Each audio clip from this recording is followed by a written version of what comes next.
Ryan Ahmed was not a rich man. He worked long hours as a mechanic in a dusty corner of the city, but he was honest, kind, and deeply in love with his wife, Zara Malik, a woman who once came from luxury but had chosen love over money. Or so he thought. Their love story had started like a fairy tale. Zara, the daughter of a wealthy industrialist, had defied her father's wishes to marry Ryan, a simple man with nothing but dreams and sincerity. For a while, they were happy. Ryan would return home tired but smiling, and Zara would wait for him with food and laughter. Their tiny apartment, though humble, echoed with joy. But as months passed, Zara began to feel the weight of the life she'd chosen. Bills piled up. Her designer shoes gathered dust. Her friends, the ones from her old world, whispered behind her back. And when their baby girl, Alina, was born, the strain grew heavier. Ryan worked day and night to provide, but money was never enough. One evening, after yet another argument about unpaid bills, Zara snapped. "I can't live like this anymore," she screamed. "You promised me a better life." Ryan stared at her, his hands trembling. "I'm trying, Zara. For us. For Alina." But Zara's heart had already hardened. That night, while Ryan slept beside their baby, Zara packed her bags. She left a note that simply read, "I'm sorry. I need to breathe again." Ryan woke up to silence, his wife gone, his newborn crying. He wanted to hate her, but all he could do was hold Alina close and whisper, "It's okay, my little one. Daddy's here." Years passed. Ryan never remarried. He raised Alina alone, through hunger, sickness, and loneliness. Every time she asked, "Where's mommy?" he'd smile softly and say, "She's somewhere far away, but she loves you." He refused to poison his daughter's heart, even when his own was broken. Meanwhile, Zara rose to power. Her father's company welcomed her back, and with ruthless determination, she built her own empire. Within 5 years, she was a renowned millionairess, confident, beautiful, and utterly alone. She told herself she had made the right choice. But every success, every award, every late-night celebration felt empty. Because every time she saw a little girl in a market, holding her father's hand, her chest tightened. And she'd remember Alina's tiny fingers reaching for her. Chapter 2, The Return. 10 years later, fate forced their paths to cross again.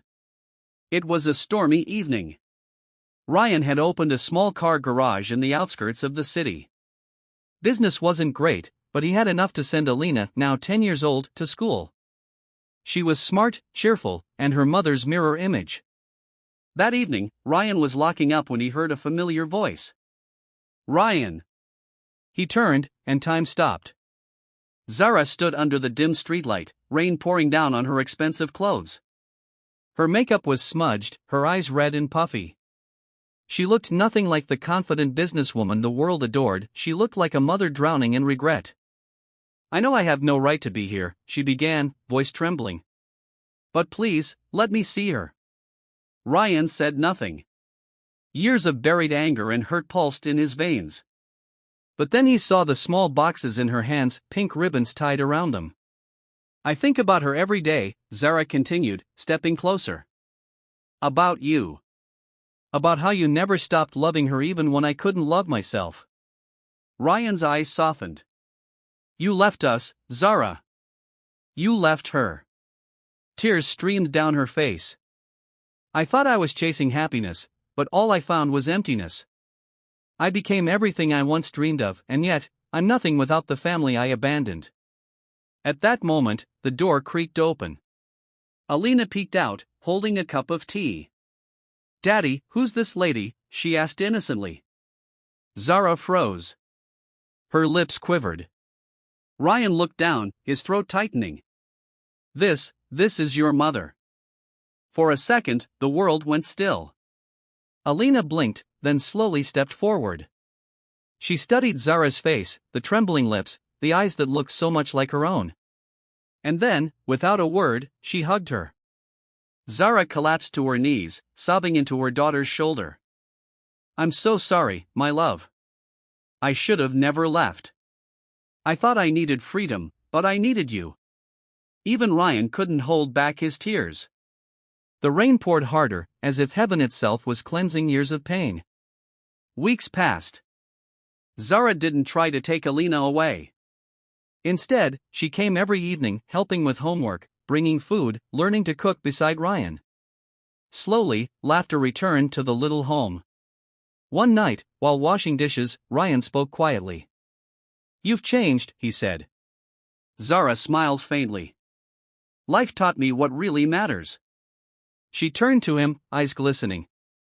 "I don't expect you to love me again," she whispered.